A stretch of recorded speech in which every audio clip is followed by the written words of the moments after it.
is well. Welcome back to my channel. Today I'm here with a new video, and today I want to talk about this viral Instagram, maybe it's on Facebook, all that clip of Nick Cannon on his new podcast. Now, all my friends been talking about it. I've been talking about it. Like lately, I've been watching the OJ little series on Netflix, so I didn't want to do a video on it until I finished my thoughts on that.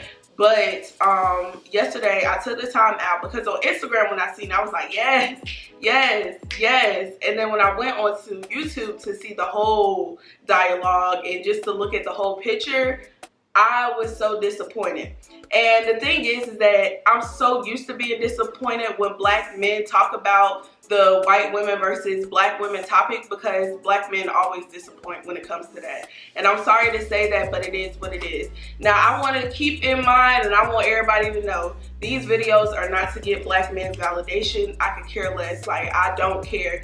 This video is basically for a conversation, for us to talk, us to discuss things. And to be honest, I feel like the more we talk about it, the less we would want validation from black men or want them to accept us, because at the end of the day, you're gonna take me as I am or you're not gonna take me at all, period. So the more I was watching it, I'm looking at Nick Cannon and I'm just like, this man is so pro-black. Like, he has this pro-black talk, but he do not have pro-black actions. Like, everything he was saying was a contradiction. He would not let his guest host speak. His guest host was speaking facts, and every time it got to a point where his guest host was like taking it there, Nick would bring it back down so that he wouldn't feel stupid or look stupid on his platform. Basically, Nick Cannon feels, from what I got out of it, from what my interpretation was, is that he feels that black men date white women because white women are viewed as successful. They are the ideal trophy wife. They're considered the total package.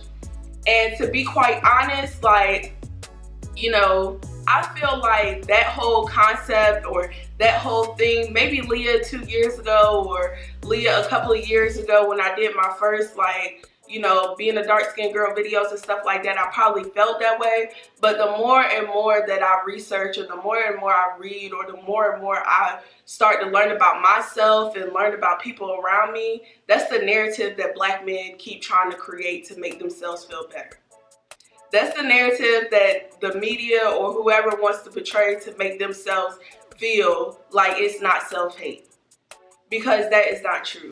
I have never, in my personal life, I have never looked at a white woman being successful, and that's just me.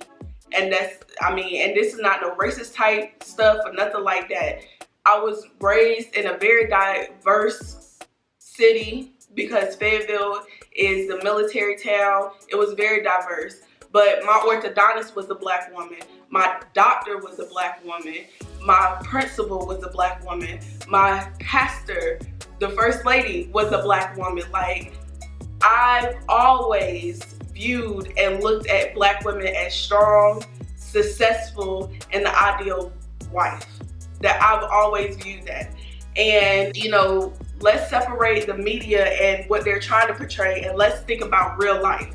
Because social media world is different than real life. In your real life, the black women are the pillars of the community. The black women is the women that are going out here that are defending every single person, every single race, every single sexuality. Like, black women put all of other people's struggles on their backs, and they help everybody. Like, they literally help everybody. And the more I listen to Nick Cannon talk about the black women versus the white woman, it made me look at him like, it sounds like you're trying to, you know, make yourself feel better for loving white women. That's what it sounds like to me. Like, every time the young, his guest host would speak, Nick Cannon would rebuttal, and it would be like, oh, well, you know, I'm not saying that, you know, black women are not this, because I have sisters, I have aunts, I have grandmothers, I have my mother, and da-da-da-da. But you keep rebuttaling to try to make yourself feel better, because for me, I'm over black talk. I'm over that pro-black talk. It's all about the actions. And for me, if I look at your track record, I have never seen you date more than maybe 1 or 2 black women. And those black women, none of them look as dark as me. And majority of them are either biracial or, of different, ethnicities and things of that sort. So it was kind of like BS, like, to be honest. It was BS. Like, it was bullcrap. I just wanted to come on camera to have this conversation because it's coming to a certain point that, a lot of us black women, it's these black men or black men in general, not talking about just Nick Cannon, but black men in general that are out here and they're speaking for us and they're trying to, get in our minds and think and make us think that they're so pro us and they're pro this, probably for some ticket sales, for some t-shirts, or for some views and some clicks and stuff like that, and they're really not. Look into these people's personal lives. Half of these people are talking, you never seen their wives, you never seen their kids, you never seen any other person in their life besides them. That's something that you side eye. And another thing, like, a lot of times they get into these troubles when they're messing with these, white women, and they get into these troubles, and black women have to clean it up. And like I said, for the last week, I've been watching the OJ series. Let me tell y'all something. If that ain't about one of the best situations that y'all can look at as far as the whole black versus white thing, OJ Simpson that was, allegedly killed his white wife and her boyfriend, please look into that case. Look at that on Netflix. Please do, because it will show you how black women always have to come and clean up the mess that black men do. They always come cleaning up the mess. Like, for instance, they were talking about on the trial, his attorneys wanted black women on the stand. They wanted black jurors, okay? And they end up getting 8 black women jurors, and they all believed in OJ, and they all believed that he didn't do it. They pushed for him to get acquitted. And not only that, the perfect juror was a female African American with a high school education or less. Johnnie Cochran. Y'all, let me tell y'all, Johnnie Cochran went to his house before the jury came. Before the jury came to his house to do a walkthrough, Johnnie Cochran removed every single picture of a white woman. Every single picture of a white woman. He had a naked picture of a white woman by his bedside. Removed every single picture and replaced them with black women and black children. The removal of photos that show Simpson and his friends, who are pretty much all white. Then the mansion is redecorated with African art and photos of Simpson with other African Americans, all in an effort to impress the mostly black jury. To sway their views, to sway how they look at him.